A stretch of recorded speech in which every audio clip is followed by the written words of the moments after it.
I'm standing in the middle of Green Street in downtown Tehachapi. To my right is the Tehachapi Heritage Museum.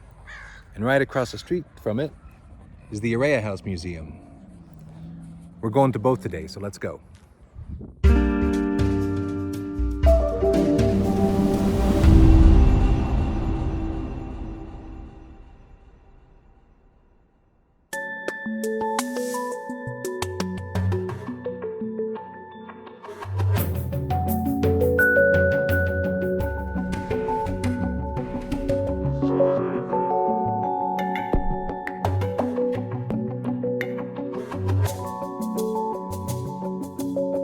My name is Judy Reynolds, and I'm the museum director at the Tehachapi Museum.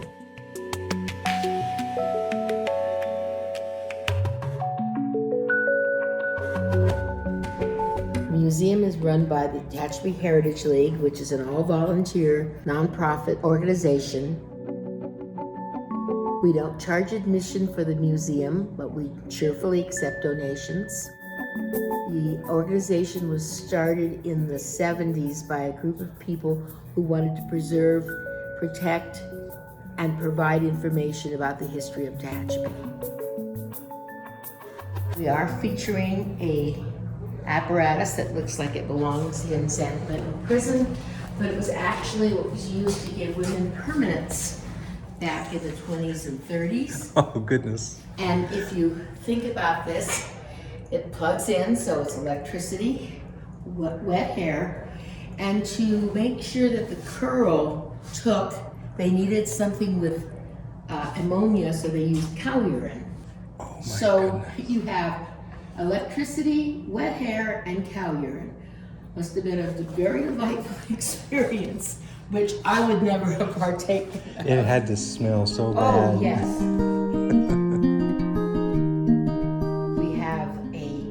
Bone that was found by some teenagers in the mid-70s, and the archaeologist or anthropologist, whoever it is that authenticated it, said it is a juvenile mammoth.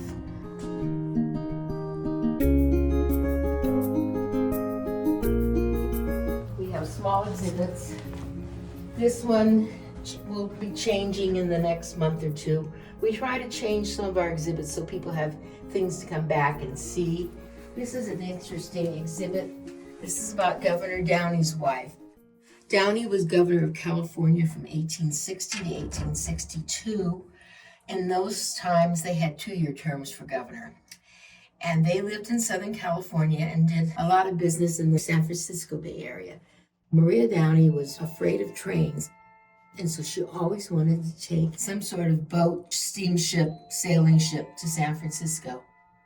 Her husband finally talked her into taking a train, and then coming back from San Francisco through Tehachapi, there was a train accident, and she was killed.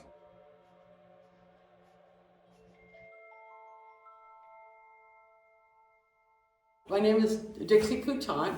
I have been coming to Tehachapi since before I was born. I live out on Old Town Road on a piece of property my mom and dad bought in 1949. Hello, Nancy. Hello. How are you? I'm good. Buy something.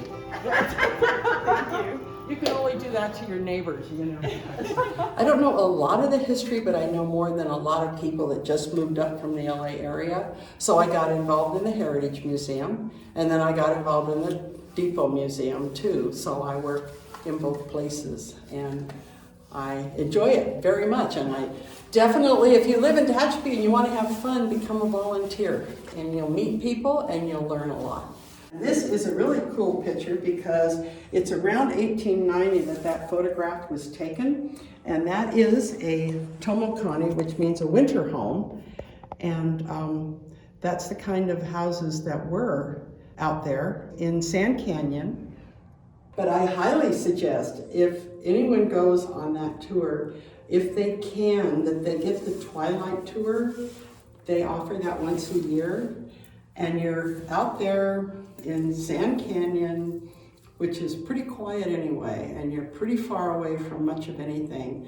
And you really can't see Monolith, you can't see Tehachapi, and you walk along and you get to kind of this high rise, and you watch the moon is coming up to the east as the sun is setting to the west, and it's just beautiful. Wow. But the Nuwa were extremely talented basket makers, and they would make the baskets so the baskets would fit into each other. And they used baskets for everything, for cooking, for carrying water. Now people would say, how do you put a basket over a fire? Well, you don't. You put rocks in the fire, the rocks get warm, and see this little handle thing there with the rock on it? Yeah. You'd reach into the fire with that willow stick that was bent, and you would pick those rocks up and you would put them in the basket with the water and whatever it was you were cooking. And as you stir the rock, you can actually bring that water to boil.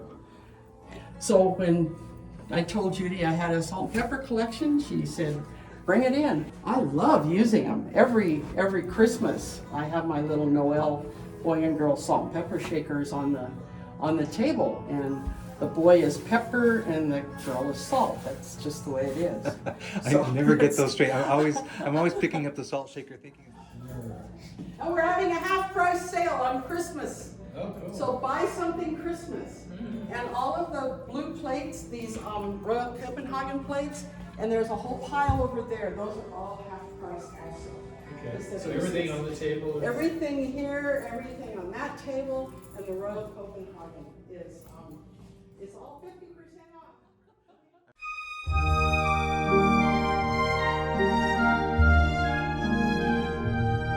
Everyone calls me Bugs Fontaine, which is a nickname I've had for many, many, many years.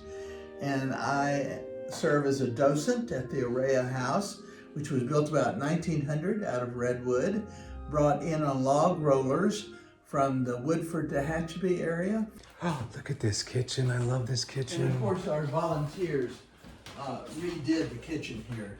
You know, repainted and wallpapered, and they did a beautiful job. What's that? That's an ice box. The ice goes in the top, big chunk, and there's very little storage space. So I imagine in the summer, the Iceman would come by every day. Yeah. The family who lived here the longest was called Errea, and they came from the Spanish Pyrenees Basque country. The last Errea never married, Grace, and she died in 1989. This is Grace Errea, the last Errea who lived in this home. None of the furniture in this house is authentic to the people who lived here. They couldn't have afforded any of it. So all of these things are things that people have given us. For instance, there's a beautiful grandfather clock there from 1785. The piece on the wall, which is made of seashells and quartz slabs.